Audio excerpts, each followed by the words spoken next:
Hi welcome to wonder women's SMS channel. ఈరోజైతే మన ఛానల్లో చాలా ఎమ్మీ టేస్టీ పచ్చి పులుసు రెడీ చేస్తున్నానండి. టేస్ట్ అయితే సూపర్గా ఉంటుంది.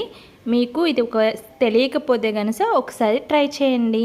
సో ప్రాసెస్ ఏంటో చూసేద్దామా? హాయ్ ఈరోజు ముందుగా కడాయిలో ఆయిల్ వేసుకుని దాన్ని కాగిన తర్వాత పచ్చిమిర్చి వేసుకోవాలి. ఇవి లైట్గా దోరగా ఫ్రై చేసుకోవాలి. ఇది మనకి లైట్గా ఫ్రై అయిపోయినాయి కదా, ఇందులోనే వంకాయలు చిన్నగా కట్ చేసి వేసుకోవాలి. ఇవి కూడా లైట్గా ఇలా కలుపుకోవాలి ఫ్రెండ్స్.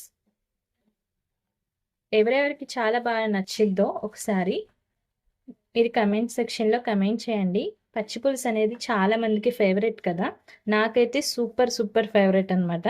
నాకైతే చాలా బాగా ఇష్టం అనమాట. ఇందులోనే కొంచెం సాల్ట్ అలాగే పసుపు మొత్తం అంతా ఇలా కలుపుకోండి. నేను చాలాసార్లు చూశాను, ఒక్కొక్కరు ఈ పచ్చిపులుసుని ఒక్కొక్క స్టైల్లో చేస్తారు. మా ఊరి స్టైల్ అయితే ఇలానే పచ్చిపులుసు చేస్తారండి. సో దీన్ని ఫైనల్గా మూత పెట్టేసుకుని కొంతసేపు ఉడికించు.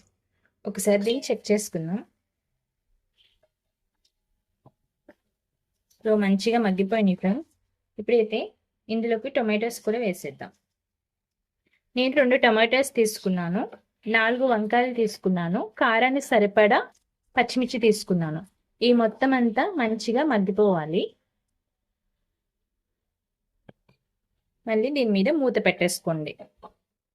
ఒక 5 మినిట్స్ల కల్లా మంచిగా ఉడికిపోతుంది. సో ఒకసారి చెక్ చేసుకుందాం. టమాటాలు కూడా మంచిగా మగ్గిపోయినాయి.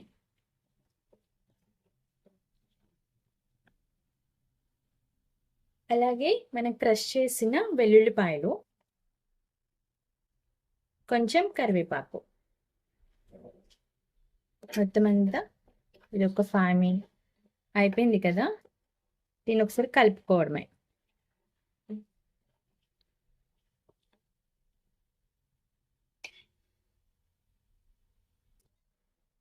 దీన్ని మళ్ళీ ఒక 2 మినిట్స్ పాటు మూత పెట్టేసి ఉంచుతాం. 2 మినిట్స్ ఆగాం కదా, ఒకసారి చెక్ చేసుకుందాం. సో మంచిగా మగ్గిపోయినాయి మొత్తం అంతా.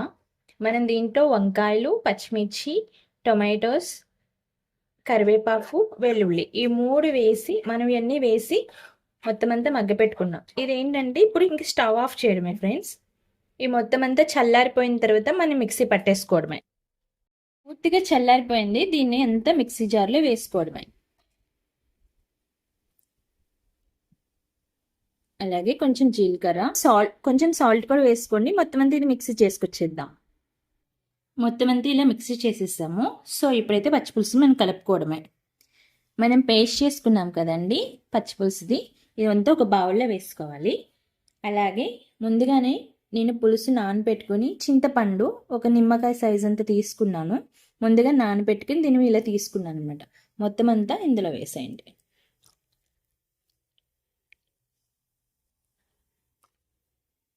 మీ పులుపుకి తగ్గట్టు వేసుకోండి. పులుసు వేసుకున్నాం కదా, అలాగే కొంచెం వాటర్ వేసుకుందాం. ఈ వాటర్ అనేది మన ఇంట్లో ఎంతమంది ఉన్నారో దానికి సరిపడే తీసుకోవాలి. మొత్తం అంతా ఇది ఒకసారి కలుపుకోండి. టేస్ట్ అయితే చాలా బాగుంటుంది. ఇక్కడైతే ఇప్పుడు సాల్ట్ అవన్నీ మీరు అడ్జస్ట్ చేసుకుని చూడండి. సో చూసారు కదా, పచ్చిపులుసు అయితే మనకి ఇలా రెడీ అయిపోయింది. అబ్బా చూస్తుంటే ఎప్పుడెప్పుడు తినాలా అనిపిస్తుంది. ఫైనల్గా అయితే ఇందులో మనం ఆనియన్స్ వేసేసుకోవడమే. ఆనియన్స్ ఉంటే పర్ఫెక్ట్ పచ్చిపులుసులా ఉంటుంది. సో చూసారు కదా, ఇప్పుడైతే మీరు సాల్ట్ కానీ లేకపోతే అడ్జస్ట్ చేసుకోవడమే. నాకైతే సాల్ట్ అన్నీ మంచిగా సరిపోయినాయి. సో పచ్చిపులుసు అయితే మనకి మంచిగా వచ్చేసింది. సో నచ్చింది కదా, ఒకసారి నచ్చితే కనుక మా ఛానల్ని లైక్ చేయండి, షేర్ చేయండి, సబ్స్క్రైబ్ చేసుకోవడం అస్సలు మర్చిపోవద్దు.